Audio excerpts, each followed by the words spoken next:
Nausea. A portrait of existential angst and a sliver of hope. Jean-Paul Sartre, Nausea.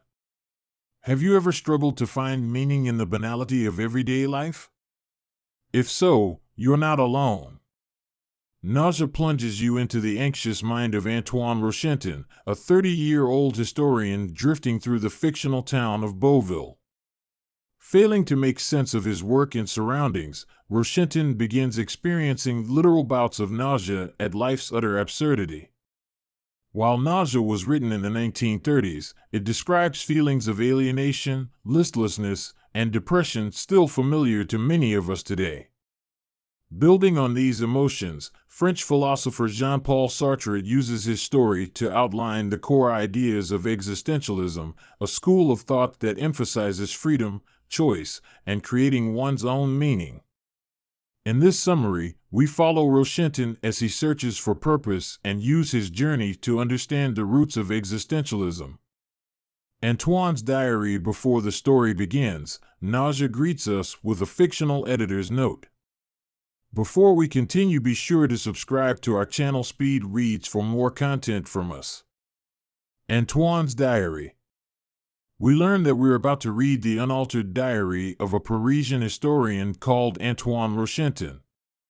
The diary entries are from 1932, when Antoine settled in the fictional French town of Beauville to complete his history on the again fictional Marquis de Jalobin. Then the diary begins. Antoine explains that he wants to start journaling because he's experiencing some unsettling changes in his feelings and perceptions. He tells us about his lonely life in Beauville. He inhabits a grim hotel room and spends his days in the local library researching. In between, he goes for walks, hangs out at cafes and bars, and has casual sex with women. We learn about the people in his life, an ex-lover named Annie whom he can't quite forget, his chatty neighbor Lucy, and a peculiar autodidact known as the self-taught man whom he met at the library. As he goes about his solitary days, Antoine begins noticing odd changes in himself. He experiences moments of inexplicable anxiety and revulsion toward his surroundings.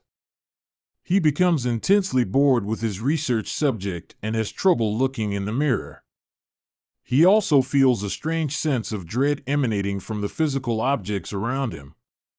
For instance, when he picks up a pebble on the beach, he feels sick to his stomach. One day, Roquentin goes to a cafe in hope of running into owner Francois, his current casual affair. When he learns that Francois is out of town, Roquentin is seized by a terrible feeling that he describes as nausea.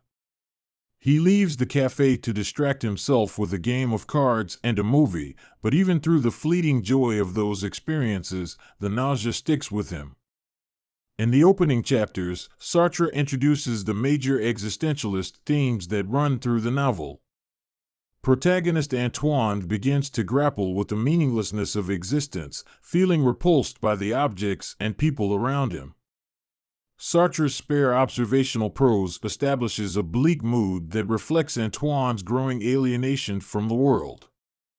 Antoine's existential struggle has many parallels to Sartre's own life. Sartre began writing Nausea in 1932 while living abroad in Berlin on a fellowship. Like his protagonist Antoine, he was supposed to be writing a historical biography. Many of Sartre's ideas about alienation, freedom, and responsibility stem from his own experience with anxiety and depression during that time. Later in his life, Sartre explained that he had experimented with the hallucinogenic mescaline shortly before writing the novel. It caused him effects similar to the nausea Antoine describes. The self-taught man's secret. In spite of the nausea that has gripped him, Antoine continues to work on his book. Things are going slowly. The Marquis de Jalobin's elusive motivations begin to frustrate him. One day, Antoine wanders around the town square when he's gripped by the sight of a statue. Antoine is fascinated by the poise and power of the man depicted. He's shaken from his stupor only when the self-taught man taps him on the shoulder. They strike up a conversation. Antoine asks the self-taught man what he's currently reading. With a puzzling sense of shame, the self-taught man tells him he's reading 2 books, one by La Belle Etrielle and one by Lestex. Antoine finds these reading choices a little random, but hardly shameful. Later it hits him. The self-taught man is reading through the entire library alphabetically. Suddenly feeling a sense of admiration for him, Antoine invites the self-taught man back to his hotel. While they look at photographs of Antoine's many travels, Antoine asks the self-taught man what he will do once he's read through the entire library. The self-taught man replies that he will go on a cruise. Having lived through books for so long, he longs for a real adventure. He asks Antoine if he's ever had any adventures. Thinking about it later that night, Antoine finds that he really hasn't had any. Everything that has ever happened to him seems like random, uncontrollable happenstance. Only in hindsight can he twist some of these experiences into meaningful stories. The next day, Antoine is deeply depressed about the arbitrariness and emptiness of life. He muses about his relationship with ex-lover Annie, remembering her volatile moods and her attempts to chase perfect moments of romance. Antoine had a hard time opening up to her. He's unsure whether he ever really loved her. These feelings are put to the test when he receives a letter from Annie. She will be in Paris soon, and she's begging to meet up with him. After the initial onset of his nausea, Antoine continues to grapple with the random nature of existence. He struggles to find meaning in work, leisure, and love. This reflects Sartre's philosophical realization that life has no intrinsic meaning. Sartre, however, came to see this as a great chance. Since humans are condemned to be free, we have the terrible burden but also the incredible opportunity to create our own meaning. The characters of the self-taught man and Annie represent different attempts to create meaning. The self-taught man seeks it through his disciplined effort to read through the entire library. Annie tried to capture perfect romantic moments to recreate the type of meaning she knew from books and movies. Antoine is fascinated by these attempts but can't quite understand them. He hasn't yet figured out how to create meaning for himself. Thoughts of death, Antoine seeks refuge in a bar to ponder Annie's ominous letter. His reflections are interrupted by the arrival of a peculiar man, Monsieur Achille, who stares at Roquentin before being driven off by another patron, the accomplished Dr. Roger. Roquentin meditates for a while on the difference between the two men. He decides he has more respect for Monsieur Achille, who at least does not pride himself on conforming so thoroughly to society's expectations, yet he also feels a bit of envy at Dr. Roger's worldly success. But as he studies the sickly-looking doctor, he realizes that death awaits everyone, no matter their achievements. Over the next few days, work on the book goes slightly more smoothly. Roquentin even feels rather happy, finding that the writing gives him a sense of purpose. But soon, thoughts of the inevitability of death return to haunt him. At one of his favorite cafes, Antoine finds the waiter in a state of distress. The waiter has been waiting to hear from the cafe owner all day, who lives upstairs. He's worried that something has happened to him, but is too afraid to check. Mischievously, Antoine tells the waiter he heard a choking sound and a thud from upstairs. Then he leaves the cafe to continue his work at the library. At the library, however, he soon realizes he won't be able to concentrate until he knows whether or not the cafe owner is really dead. But when he returns to the cafe, no one is there. The next morning, the cafe owner's wife reveals that her husband has been sick with the flu. Antoine recalls his visits to the local museum, where he liked to admire the portraits of Bouvier's former high society.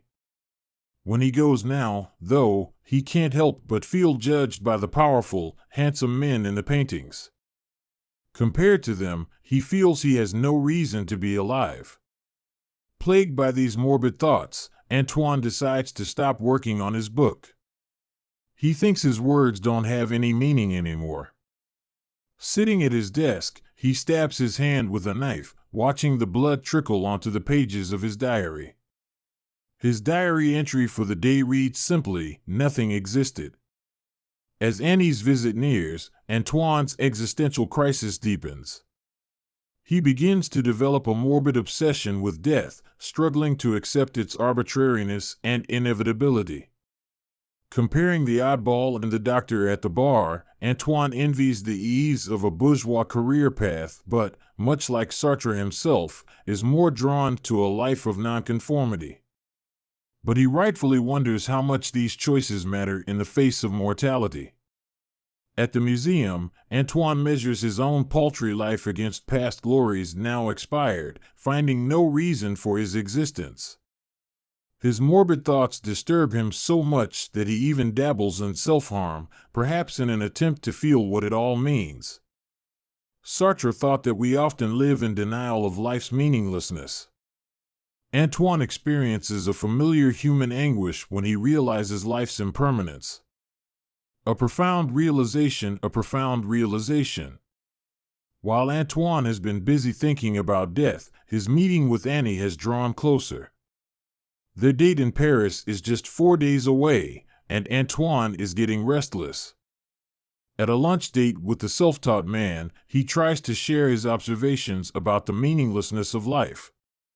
The self-taught man accuses him of being a pessimist.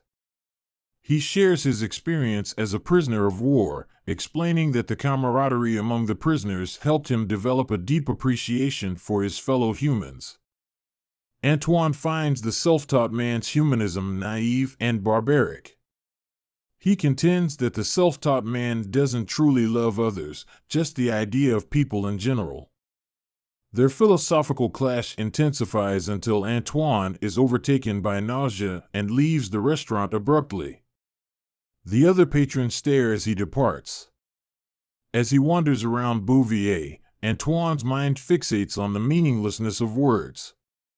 He realizes that things have names like bus and seat, but these are only smoke and mirrors. In reality, things only exist or exist not. Finally, Antoine seems to have a moment of revelation, though it's unclear what he has grasped. The day after, he shares his realization with his diary. He believes that the nausea isn't coming from outside of him, it is him, it's part of him. He thinks about what it has taught him.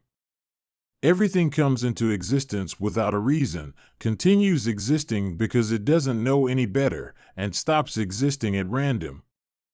With this, Antoine feels like he's understood all there is to understand about life. He makes a decision to leave Bouvier for good and move to Paris. Waiting at the train station, he feels a long-awaited sense of adventure. Antoine's impending reunion with Annie brings his existential angst to a head. In a tense debate, he defends his nihilist worldview against the self-taught man's humanist critique. Antoine dismisses the self-taught man's humanism as naive. To him, existence has revealed itself to be utterly meaningless. Sartre would likely judge Antoine harshly here. He was an existentialist, not a nihilist. While he thought that life was without an innate meaning, he believed that humans can and must create their own meaning through their choices and actions over time. In Sartre's view, this also includes a certain moral obligation toward others. Antoine still fails to grasp his obligation, instead wallowing in despair. His growing nausea signifies his inability to find purpose. Instead of recognizing his duty to create meaning from life's absurdity, he flees to Paris. The existentialist promise in Paris. Antoine visits Annie in her hotel room. He's taken aback by how much she's aged. But it also dawns on him that he really has loved her all along. However, Annie has no plans to rekindle their romance. She tells Antoine that she used to love him passionately, but that's over now. She's now dating an old Englishman who's taken her around the world to fancy hotels. She's given up her acting career for the life of a capped woman and no longer hunts for perfect moments. When Antoine shares his depressing theory of existence, she dismisses him as selfish. He wants the universe to care about him and his work, but fails to care about other people. As their time ends, Antoine grabs Annie in a passionate embrace, but she refuses to reciprocate, telling him he's learned to care for her too late. She then shuts the door on him and their expired love. Back in Bouville to collect his things, Antoine realizes all of his reasons for existing. Annie, his book, his past travels, are now gone. He's completely free. When he goes to the library to return his books, Antoine finds the self-taught man engrossed in a conversation with a Boy Scout. The self-taught man appears nervous. Suddenly, he begins stroking the boy's palm. The librarian appears, shouting at him. He bans the self-taught man from the library, thus ending the latter's attempt to read everything in it. At the train station cafe, Antoine says goodbye to the patrons, including his lover, Francois, and the waitress, Madeleine. He asks her to play his favorite old jazz record. Hearing the record, Antoine realizes the musicians have created a work that transcends their existence. This sparks an idea. He could write a novel to make sense of his life. As he heads to the train station, Antoine feels on the cusp of a new beginning. He imagines looking back at this hour as the start of his book. He leaves Bouville full of resolve, a sense of possibility, and a sliver of hope. In the final part of the book, Antoine finally wakes up to the core tenet of existentialism and recognizes the emptiness of life as an opportunity. Sartre thought that humans don't just have a right, but also a duty to create their own existence through meaningful choices. Antoine's meeting with Annie confronts him with the consequences of failing to do so. Annie has given up on finding meaning and resigned herself to letting someone else decide her fate. After she shuts the door on him and their story, Antoine decides to seize his new radical freedom. His decision to write a novel is an unsubtle metaphor. He's beginning to write his own story. It also reflects Sartre's own attempt to create meaning through writing. Just like Antoine, Sartre abandoned work on a historical project to start writing Nausea. Sartre would approve of Antoine finally seizing freedom even if Antoine has not yet grasped his moral responsibility to the world. As Sartre's own Nausea evolved, he moved from early ideas about radical freedom toward emphasizing ethical engagement with the world. He argued that freedom also comes with responsibility. The self-taught man demonstrates a type of misdirected freedom. It seems he harms others for his own pleasure, ultimately foiling his attempt to create meaning. Antoine has not yet grasped his moral obligation, but his resolve to create meaning in his life gives us hope that he will find the right path. This summary to Nausea by Jean-Paul Sartre introduced existentialism in a narrative way. Final summary: Nausea chronicles the existential crisis of historian Antoine Roquentin as he tries to complete a book project in the fictional town of Bouville. Through the protagonist's diary entries, we follow his daily drift through the library, cafes, and museums of his bourgeois surroundings. Upon realizing life's absurdity, Antoine is gripped by a terrible nausea. Confronting peculiar characters like the self-taught man and his ex-lover Annie, he grapples with the inevitability of death and meaninglessness of existence. He reflects on his own boredom, loneliness, and lack of connection. Finally, Antoine decides to write a novel to justify his existence. This decision suggests that he has embraced the core tenet of existentialist philosophy and accepts his responsibility to create his own meaning in a meaningless world. Thank you for listening, and if you can, please subscribe to our channel. We always appreciate your support.